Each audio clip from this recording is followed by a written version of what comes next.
Bienvenue sur Flash Technologie. Aujourd'hui, nous allons vous apprendre l'explorateur Windows. L'explorateur Windows, c'est quoi?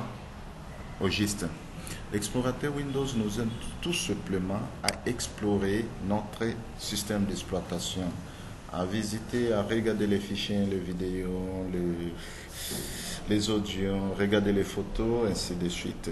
Et c'est ça l'objectif de notre explorateur Windows. Alors, comment on peut faire? Comment accéder dans notre système d'exploitation, dans les disques, ainsi de suite, pour visiter certains éléments importants de notre ordinateur. On peut faire des visites par-ci par-là, on a pris des photos, sauvegarder dans notre ordinateur. On a aussi quelques vidéos de musique, auditionnées, tout ça. Peut-être tous ces éléments ne se trouvent pas sur le bureau. Alors, le moyen simple, facile pour accéder à certaines données qui se trouvent dans notre ordinateur, c'est quoi? C'est par canal de l'explorateur Windows. Alors, comment explorer maintenant notre système d'exploitation?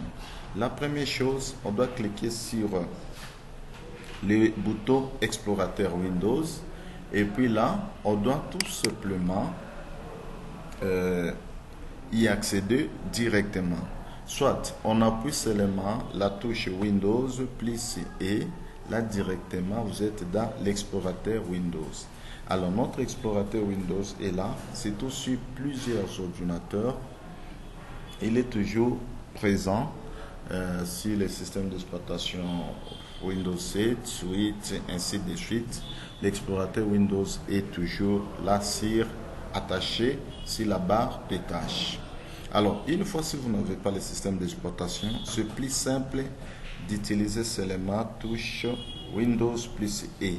Et là, ça va vous permettre directement d'accéder dans votre système d'exploitation.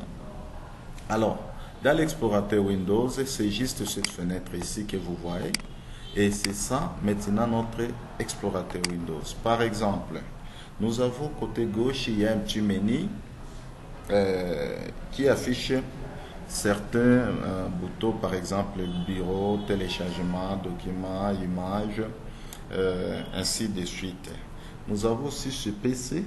Ce PC ici, c'est pour le système d'exploitation Windows 10 qui est représenté avec ce nom ici, ce PC. Mais si le système d'exploitation, par exemple 7, là vous allez trouver qu'on a écrit ordinateur. Sur les systèmes d'exploitation 8, là on écrit tout simplement PC. Et si le système d'exploitation XP, vous allez trouver poste du travail. Et là c'est votre disque, ça représente votre disque, ça vous donne l'accès à vos disques, par exemple des lecteurs comme C, 2 et ainsi de suite. Alors, avec ça, avec l'explorateur Windows, vous avez vraiment accès à vos données qui se trouvent dans votre ordinateur. Par exemple, j'étais sur le net, j'ai essayé de télécharger quelques fichiers. Là, pour voir les fichiers téléchargés, je dois directement accéder dans le téléchargement. Vous verrez qu'il y a plusieurs fichiers que je l'ai téléchargés à partir de l'Internet. Et par exemple, j'étais sur le bureau, j'ai essayé de créer quelques dossiers sur mon bureau, soit j'ai copié certains fichiers, vidéos, audio, ainsi de suite. Là, je vais tout simplement cliquer sur bureau, je suis dans le bureau et je vais voir tous les éléments nécessaires, tous les fichiers, toutes les données possibles qui se trouvent sur mon bureau. Alors, à part là, j'ai aussi documents. Documents ici, c'est un emplacement par défaut pour tous les logiciels nécessaires qui permet de sauvegarder les fichiers créés par certains logiciels. Alors cet emplacement-là est juste par défaut. Ça permet de sauvegarder certains fichiers directement dans votre ordinateur, mais dans cet emplacement qu'on appelle document. Nous avons les images également à caractère, les fichiers en caractère image. Là, quand vous allez essayer d'enregistrer, vous allez tout simplement trouver dans ces dossiers-là qu'on appelle images. Également les vidéos. Vous allez trouver même dans les vidéos ici, il y a aussi des fichiers à caractère vidéo qui s'enregistrent automatiquement. Si vous utilisez par exemple des logiciels de montage, ainsi de suite, ça va directement passer là.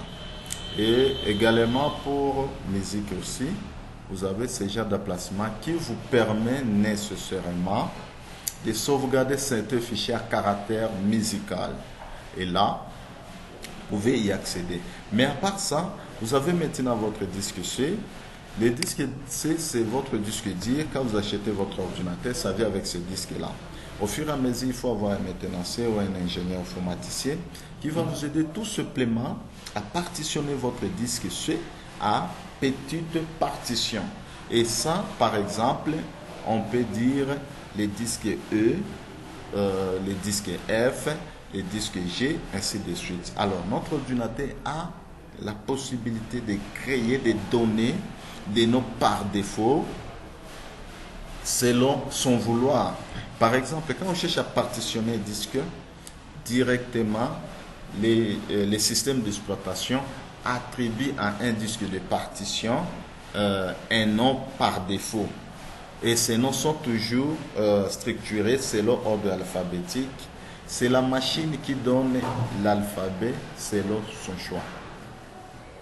Alors là, vous pouvez directement accéder, chercher ce qui se trouve dans votre système d'exploitation et puis directement, vous pouvez accéder, voir tout ce qui se trouve dans votre ordinateur. Je peux par exemple accéder ici. Vous voyez, il y a beaucoup de choses qui se trouvent dans mon ordinateur. Je peux visualiser des musiques, auditionner même des audios et faire encore des trucs par-ci par-là.